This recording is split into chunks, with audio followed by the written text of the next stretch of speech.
Bueno, entonces, los invito a apagar sus micrófonos. Bueno, hoy qué vamos a ver. Hoy vamos a ver, vamos a seguir trabajando con el campo eléctrico, pero ahora el efecto que tiene el campo eléctrico sobre las cargas, ¿no? Ya habíamos analizado cómo calcular el campo eléctrico, cuál es la dirección del campo eléctrico, cuál es el fenómeno del campo eléctrico, cómo se proyectan las líneas del campo eléctrico, pero ahora vamos a aplicar esos conocimientos cuando tenemos ya una partícula en movimiento dentro del campo eléctrico. Entonces, hay dos formas de abordar o entenderlo. Una es, ya sea que la partícula se mueva en dirección paralela al campo o ya sea que se mueva en dirección perpendicular al campo. Obviamente, de acuerdo a este tipo de posición, pues va a ser diferente la fuerza resultante que va a ejercer el campo a la partícula. Entonces, vamos a empezar. Eh, Cuando nosotros hablamos de que el campo ejerce de que ejerce cierta fuerza sobre las cargas, es de entenderse de que nosotros estamos en el supuesto de que tenemos un campo eléctrico uniforme y que no existe alguna otra fuerza que participe o que perturbe a la partícula, ¿no? O sea, vamos a ignorar fuerzas de fricción, vamos a ignorar fuerza de gravedad. De hecho, aquí hablando de fuerza de gravedad, habíamos hecho un análisis previo, ¿no? Cuando el tamaño de la partícula es sumamente pequeñito, la fuerza de gravedad como tal se hace más irrelevante, ¿no? Entonces podemos, de hecho creo que lo vamos a hacer ahorita, podemos obviar ese tipo de fuerzas y solo suponer que existe una sola fuerza, que es la fuerza del campo eléctrico que ejerce sobre la partícula. Si hablamos de eso, entonces recordemos que la fuerza no es otra cosa más que unidades de newtons, ¿no? Y si hablamos del campo eléctrico, esta unidad era Coulomb por metro, ¿no? Entonces, perdón, Newton por Coulomb. Entonces, quiere decir que lo único que estamos haciendo es que el campo eléctrico va a ser igual a la fuerza eléctrica dividida entre la carga en particular. Pero, pero bien, si existe alguna fuerza, si existe fuerza que hace que la partícula se desvíe de su trayectoria al estar dentro de un campo eléctrico, pues entonces podemos suponer que debe existir alguna aceleración. Es normal, ¿no? Si existe una fuerza, podemos asociarlo a una aceleración, porque recordemos que fuerza es igual a la masa por la aceleración. Por lo tanto, la aceleración debe ser igual pues, a las sumatorias de las fuerzas eléctricas divididas entre la masa de la partícula en cuestión, ¿no? Y si recordamos que la fuerza eléctrica no es otra cosa más que el producto de la carga por el campo eléctrico, entonces la aceleración debe ser igual a el producto de la carga por el campo eléctrico entre la masa. Y con eso podemos conocer la aceleración. ¿Podemos conocer la velocidad? Sí. La cosa es que cuando ya el sistema es muy pequeño, ya cuando el sistema es del orden molecular, las leyes de la velocidad no necesariamente se están obedeciendo con la física clásica, con la física de Newton, ¿no? Con aquel movimiento rectilíneo uniforme, con aquel movimiento rectilíneo acelerado, porque tiene que ver mucho la relación masa-carga en función de velocidades altas como la de la luz. En ese caso, no es fácil hablar o conocer términos de velocidad, pero sí podemos, podemos hacer una predicción de la aceleración, ¿sí? Eh, Bueno, ¿hay alguna duda hasta aquí? Parece que no. Bueno, entonces vamos a empezar. ¿Qué sucedería si colocamos, por ejemplo, una carga en un campo eléctrico? Cabe mencionar que solamente estas predicciones, estas proyecciones, son válidas si tenemos un campo eléctrico constante y homogéneo, es decir, un campo eléctrico uniforme. ¿A qué me refiero con un campo eléctrico uniforme? Pues que la distancia entre las líneas del campo eléctrico sean exactamente la misma distancia que esta línea del campo eléctrico con esta otra y así sucesivamente y que además todas las líneas vayan en el mismo sentido. Cuando esto es así, tenemos un campo eléctrico uniforme.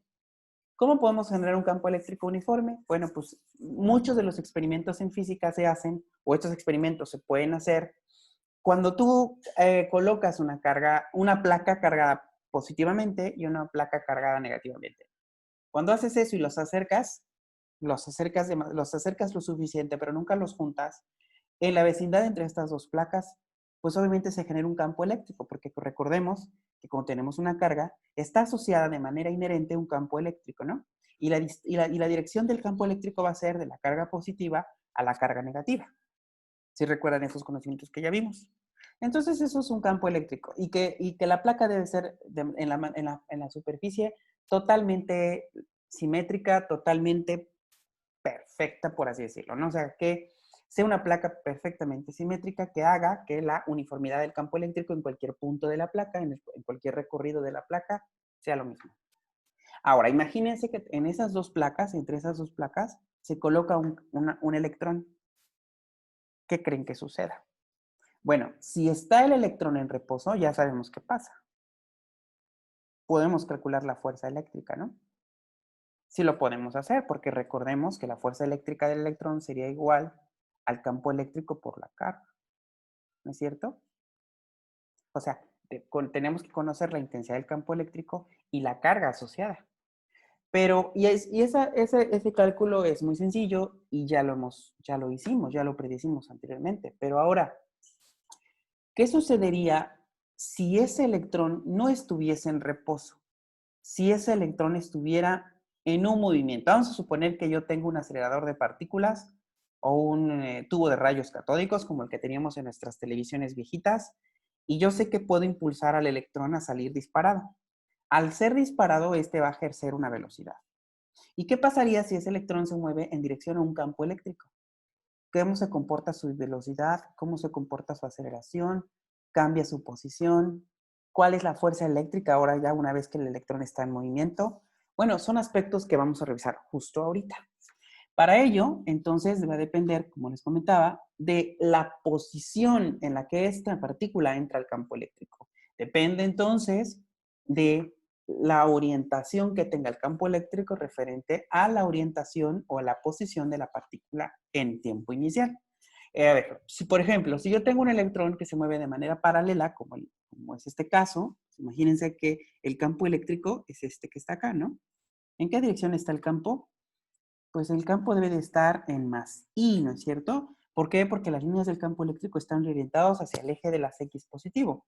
Es más, aquí el problema nos dice que el campo eléctrico tiene un valor de 100 newtons por coulomb I. 100 newtons por coulomb I, ¿no? Entonces quiere decir que la dirección de las líneas del campo eléctrico deben estar en este sentido. Recordemos que cuando pintamos el campo eléctrico así, cuando las líneas del campo eléctrico están pintadas así, quiere decir que las líneas se están moviendo de la placa positiva a la placa negativa, de la carga positiva a la carga negativa. ¿Sí me expliqué? ¿Sí se acuerdan de la dirección de estas líneas? Bueno, ahora, entonces el campo eléctrico va siempre de la carga positiva pues, a la carga negativa.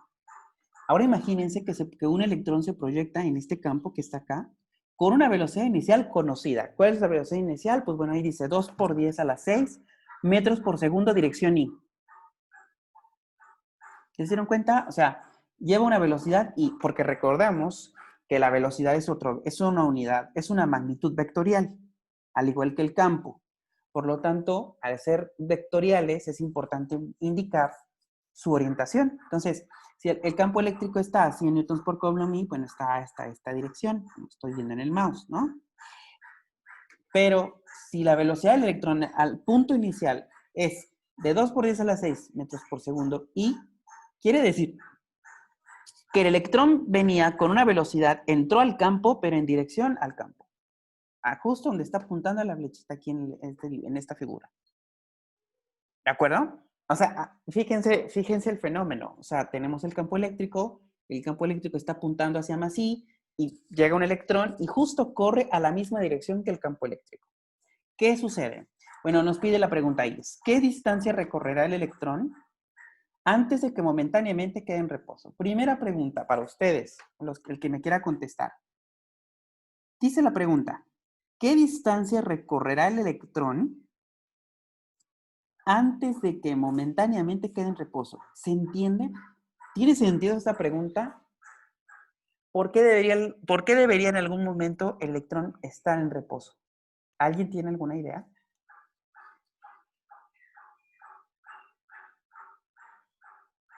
Porque a lo mejor la fuerza del el campo eléctrico tenga o tienda a desacelerarlo.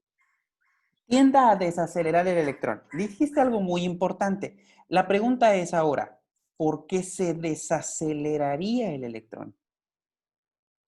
Por, por la carga, a lo mejor que esté en el campo eléctrico. Más o menos va ahí. O sea, le voy a dar una pista a ver si alguien más le puede apoyar, o usted mismo. Fíjate, el campo eléctrico tiene esta dirección. ¿Entiende el fenómeno? Va de la placa positiva a la placa negativa, o de la carga positiva a la carga negativa, ¿sí? O sea, lo que esté generando ese campo eléctrico va del positivo al negativo. ¿Te se da cuenta? Y tenemos ahí un electrón. El electrón va hacia el sentido del campo eléctrico. ¿Hacia dónde va el electrón? ¿A la placa positiva o a la placa negativa? En la placa positiva. Negativa. A la negativa. Va a la negativa. Eso, en nuestro sentido físico, ¿qué creen que suceda? Si un electrón con carga negativa va hacia la placa negativa. Se va a repeler.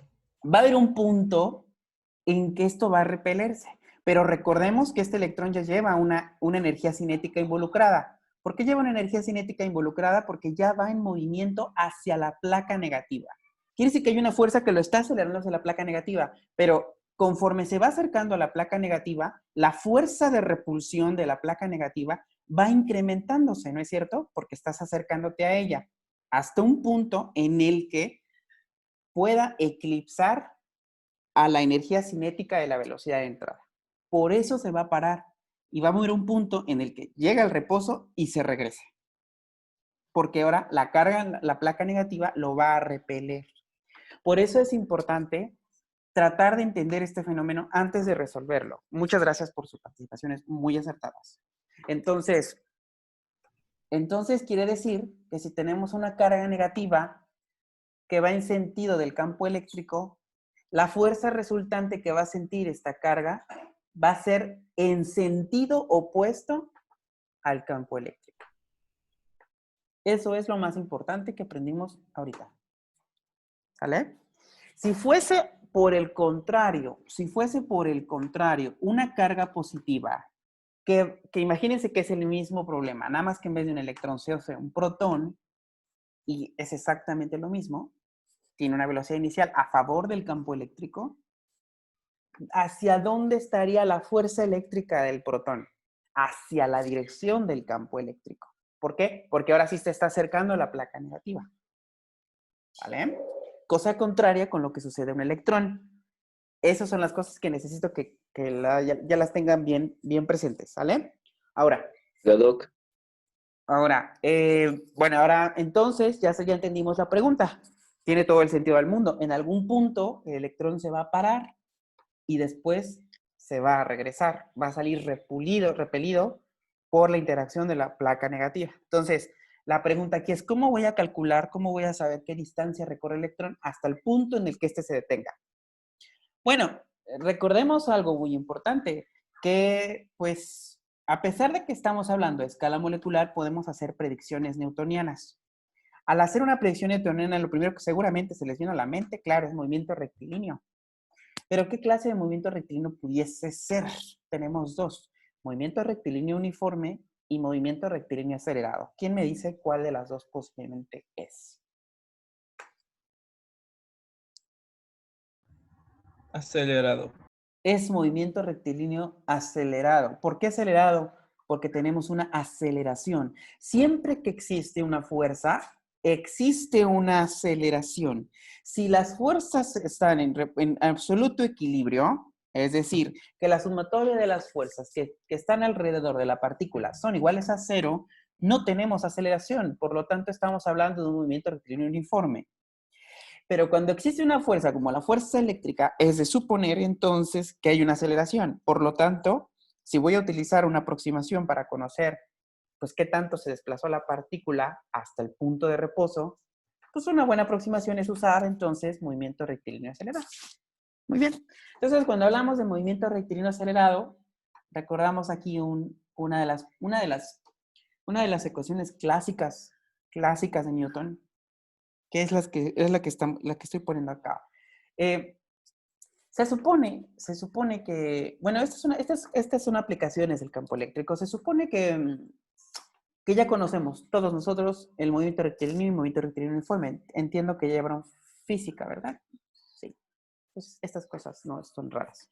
Bueno, entonces recordemos que una de las formas para poder calcular la aceleración o asociar aceleración con velocidad, porque recordemos que tenemos velocidad inicial, ven aquí, y tenemos que empatar de alguna manera la aceleración, pues es la fórmula del movimiento rectilíneo acelerado, en el que la velocidad final elevada al cuadrado es igual a la velocidad inicial elevada al cuadrado más 2 veces la aceleración por el desplazamiento. Esta es una formulita que se encuentra en otros lados como b cuadrada igual a b0 al cuadrado más 2 veces a por x. Bueno, para fines contextuales es exactamente lo mismo, nada más que pues, aquí uno utiliza otra nomenclatura, pero es estrictamente lo mismo. Ahora, si voy a llegar al reposo, ¿cuál será la velocidad final?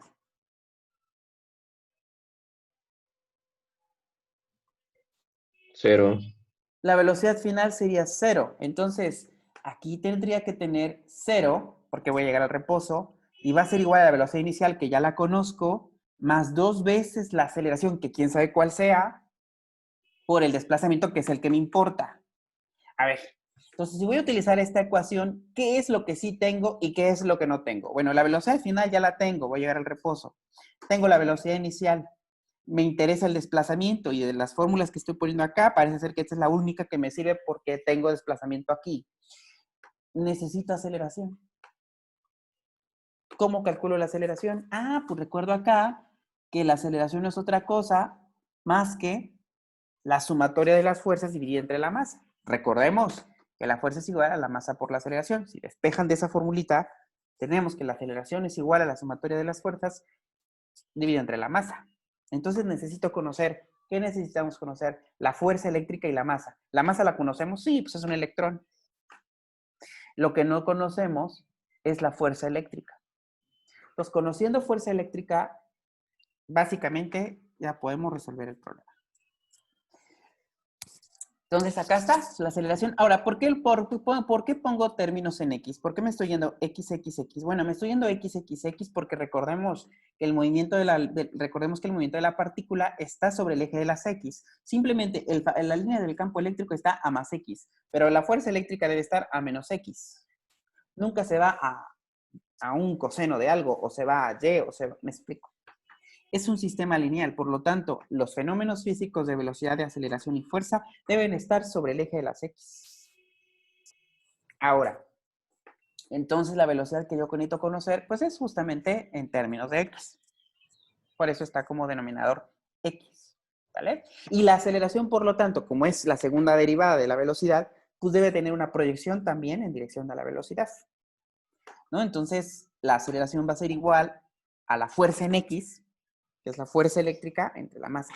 Y recordemos además que la fuerza eléctrica no es otra cosa más que la carga por el campo eléctrico.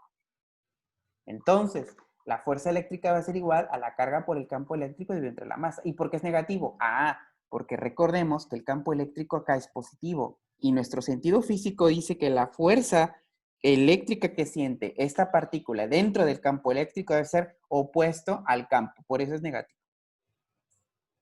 Si fuese un protón, esto no tendría sentido, tendría que ser positivo. ¿Sale? Entonces, ¿podemos calcular el desplazamiento? Sí, si ustedes combinan esta ecuación con esta otra ecuación, tienen una ecuación general, sustituyen datos y ya lo resolvimos. A ver, vamos a ver si es cierto. Si tratamos de despejar delta X de esta ecuación, ¿cómo nos quedaría? Nos quedaría velocidad final al cuadrado menos velocidad inicial al cuadrado, y esto está multiplicando, pasa al otro lado dividiendo, y quedaría algo así. Los invito a que si tienen alguna duda en cuanto a los despejes, porque sé que muchos tienen dudas con despejes, les invito a que esto lo puedan practicar en su casa y verifiquen que realmente los despejes sean correctos, ¿vale?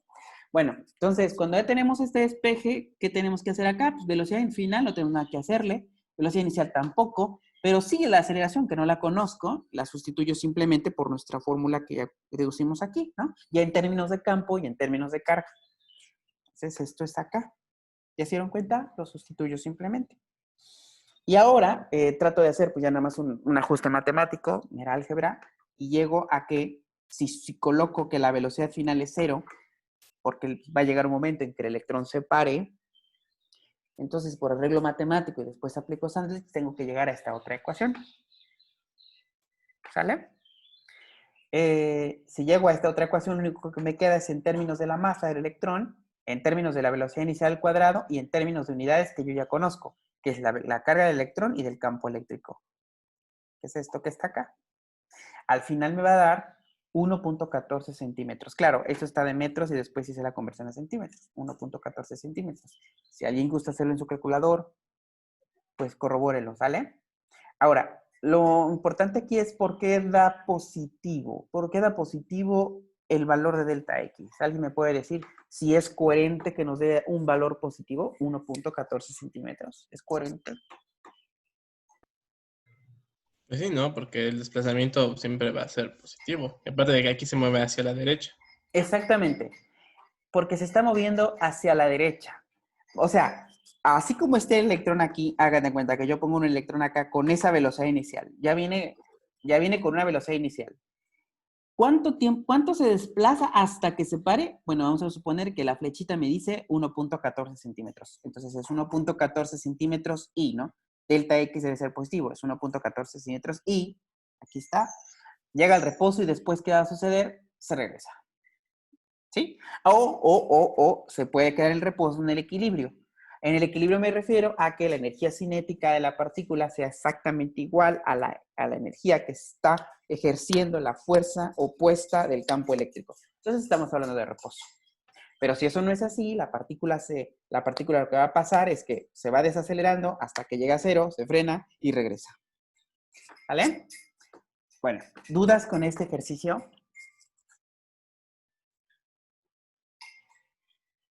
Sí,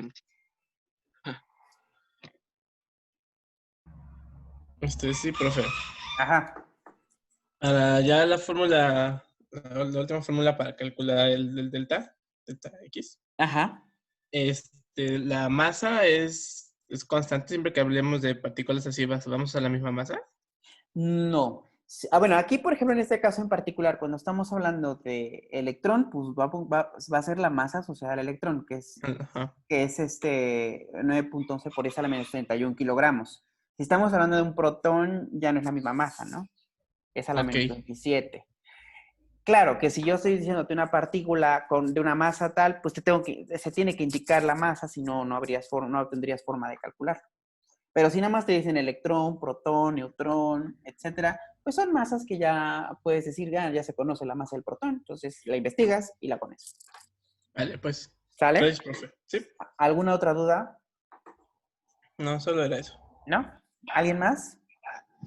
Yo tengo una duda. A ver, Lisbeth, échale. Siempre en la respuesta vi que sale en centímetros. ¿Usted lo convirtió? Sí, yo lo convertí. No, yo lo convertí porque aquí en las unidades que están acá, esto está en metros.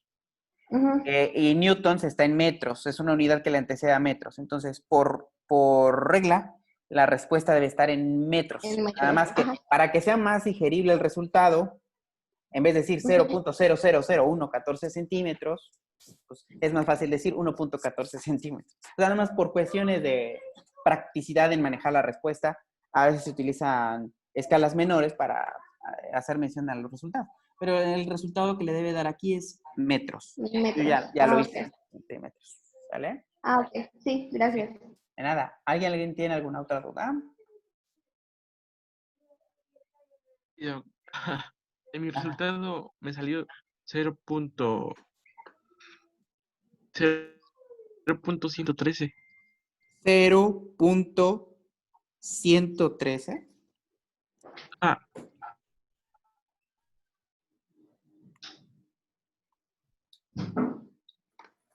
Seguramente me habrá metido mal algún número. ¿Quiere corroborarlo? Sale eso, pues pero no. ¿Mandé? A mí también me sale eso, pero quiero pensar que es porque el resultado es en metros. 100 metros. Ajá. Entonces solo hay que dividirlo entre 100 para que den centímetros y queda 1.13. El resultado les dan metros. Directo. A ver, permítanme. Ah, Permítanme.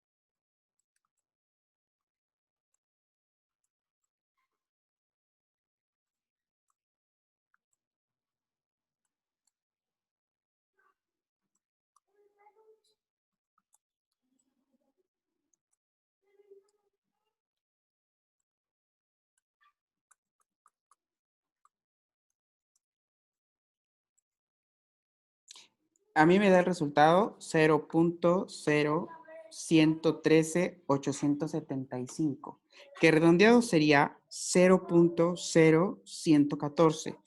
Eso está en metros. Para cuando lo pasen a es algo. centímetros, lo tienen que multiplicar Ok. por 100. Eso les da 1.13875.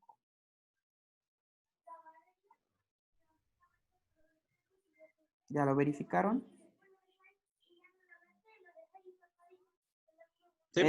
Tengan mucho cuidado cuando sustituyan los datos. Hay calculadores que lo tratan de hacer lo más directo posible, pero en términos de física tengan mucho cuidado con los paréntesis y mucho cuidado con dónde ponen los cuadrados y de que estén colocando los paréntesis de forma adecuada. Si no ponen estas situaciones, puede malinterpretarse a lo mejor que estoy elevando al cuadrado todo esto y no es cierto, el cuadrado es el primero, o sea, este que está aquí nada más, este término. Procuren colocar los paréntesis así, tal cual. Ahorita está esta expresión. Pongan primero un corchete grandote, que es el numerador, y luego entre un corchete grandote, que sería el denominador, y en corchetes menores, coloquen cada una de estas cantidades. Si es así, les debe dar el resultado. ¿Sí? Sí, Doc. Sí, bueno, nada más es cosa de que lo verifiquen, ¿sale? Pero el resultado es correcto. Y les vuelvo a repetir, en términos de metros, les debe de dar 0.0113. ¿Vale? Acuérdense que las unidades, la unidad en metros es mucho menor que en centímetros, por eso hay que multiplicarlo por 100. ¿Sí? Bueno, entonces vamos a empezar con el siguiente y hay otro ejemplo, pero ahora imaginémonos que la cosa ya cambia, que ya el sentido del campo, si nos salimos, por favor regresamos rápidamente. Recordemos ahora que si la posición de la partícula cambia, ya el fenómeno se mueve un poco. A ver, vamos a ver si es cierto. Veamos, por ejemplo, en el que el electrón ahora se mueve de manera perpendicular al campo eléctrico. ¿Qué quiere decir esto? Quiere decir que, por ejemplo, el campo eléctrico, como está en esta imagen, puede venir en dirección hacia menos J. El campo eléctrico, la dirección del campo eléctrico va hacia menos J. ¿Todos estamos de acuerdo? Bueno. Sí. Sí, ¿verdad? Va hacia menos J. Y ahora imaginémonos que tenemos aquí un electrón que se proyecta en el interior del campo eléctrico uniforme, cuyo valor del campo eléctrico es este que está acá. De hecho, hasta bien, bien amable el libro nos dice menos 2, como si no supiéramos, ¿no? Menos 2, J. Y luego te pone, con una velocidad inicial de 1 por 10 a la 6 metros por segundo. O sea, esa es la velocidad inicial que tiene el electrón. Y vean, 1 por 10 a la 6 metros por segundo I. O sea, quiere decir que la velocidad del campo se mueve hacia dirección de las ejes, hacia dirección de la abscisa positiva, ¿no? O sea, más I. Se mueve hacia esa dirección, pero mientras que la dirección del campo eléctrico está perpendicular, 90 grados a la dirección de la velocidad de la partícula.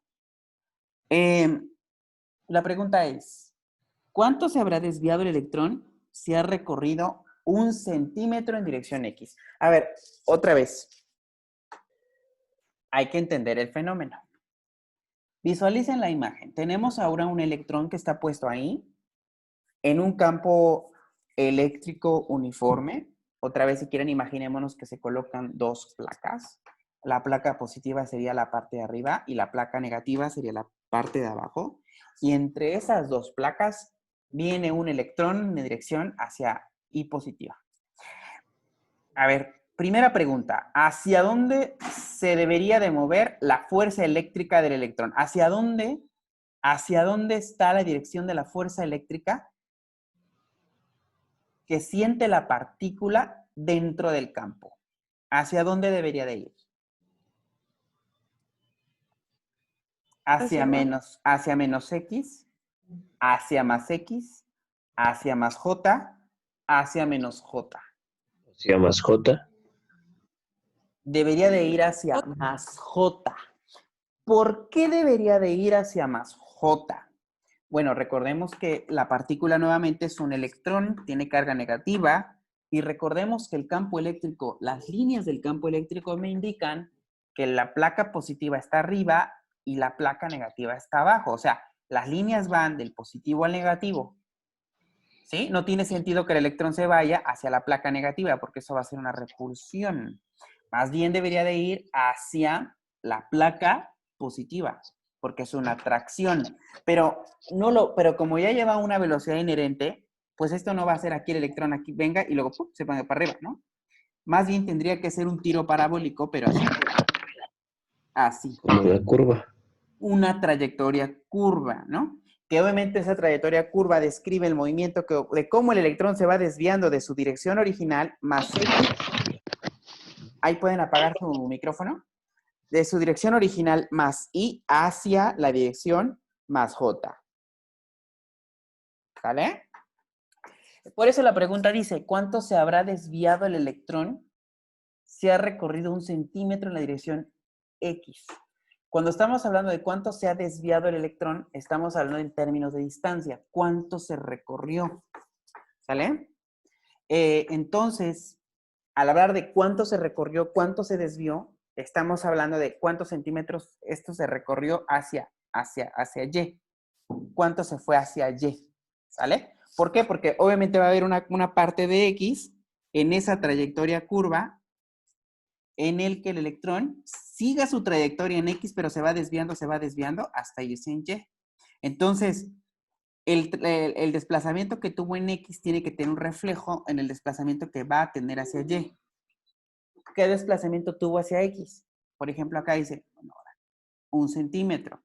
Por lo tanto, ¿cuánto se desvió hacia Y? Bueno, hacia Y no, a lo mejor no va a ser 1 centímetro, porque a lo mejor no es un triángulo equilátero y hagamos, ¿no? Un triángulo rectángulo y en el que el cateto opuesto sea el cateto adyacente.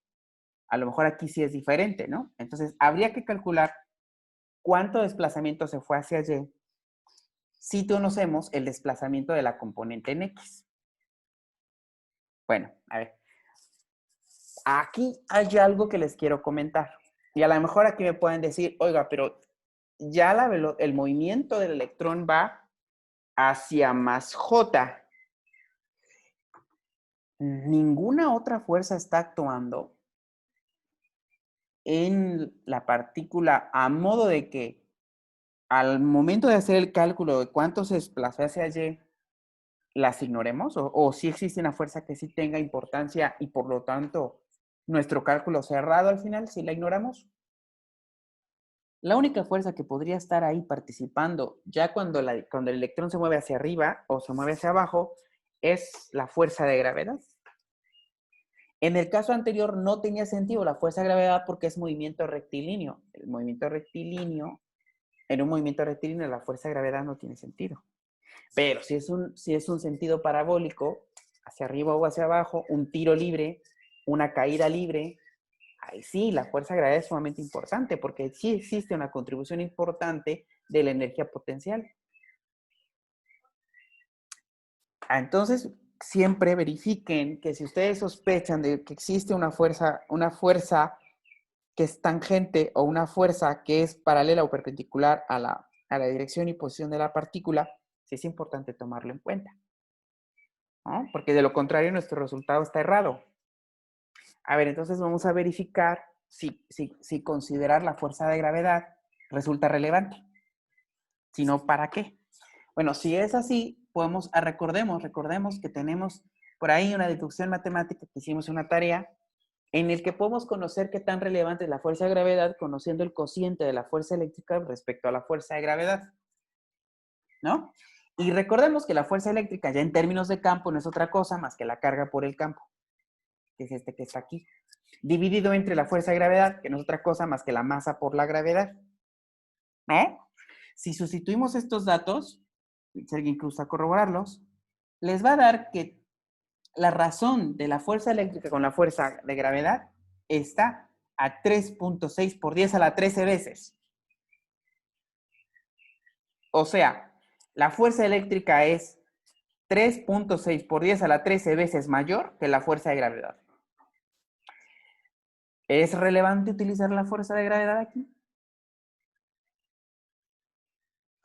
No. No. Pero, ¿qué sucedería si ahora la masa de esa carga, la masa de esa partícula, no sea estrictamente la de un electrón? A lo mejor sea, por ejemplo, 1 por 10 a la 3 miligramos, o sea, por ejemplo, 1 por 10 a la menos 5 gramos, etcétera.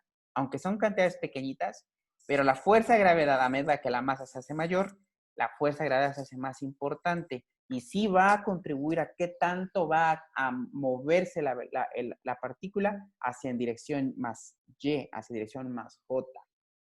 ¿Sí queda claro? O sea, para fines de un electrón ya queda claro que esto no es relevante. Pero si la masa de la partícula se hace más grande, la fuerza de gravedad se hace más importante y puede inclusive hasta ser más relevante que la fuerza eléctrica. Por ejemplo, yo les puedo poner una pregunta de examen en la que les pongo la masa de 1 kilo y les pongo a lo mejor una carga como la del electrón y les pongo, indíquenme en qué tiempo la partícula se va hacia dirección Y. Pues alguien me dice que eso nunca va a suceder, porque la fuerza de gravedad es mayor a la fuerza eléctrica, por lo tanto la partícula nunca se va a desplazar, nunca se va a ir hacia arriba. ¿Sí queda claro? Ahora, pero si la dirección del campo fuera opuesta, en vez de que estas dos fuerzas se peleen, ahora van a hacer una suma potencial, porque ya la dirección del campo va hacia menos J, por ejemplo. Ahí se los dejo de tarea, ¿sale? Bueno, entonces para estos fines prácticos, la fuerza de gravedad pues no es relevante. Entonces podemos ignorarlo y simplemente suponer que la única perturbación que siente la partícula pues es por la fuerza eléctrica. Entonces nos piden un desplazamiento de Y. A ver, ¿quién me puede decir cuál es una de las aproximaciones de la física clásica que nos permitirían conocer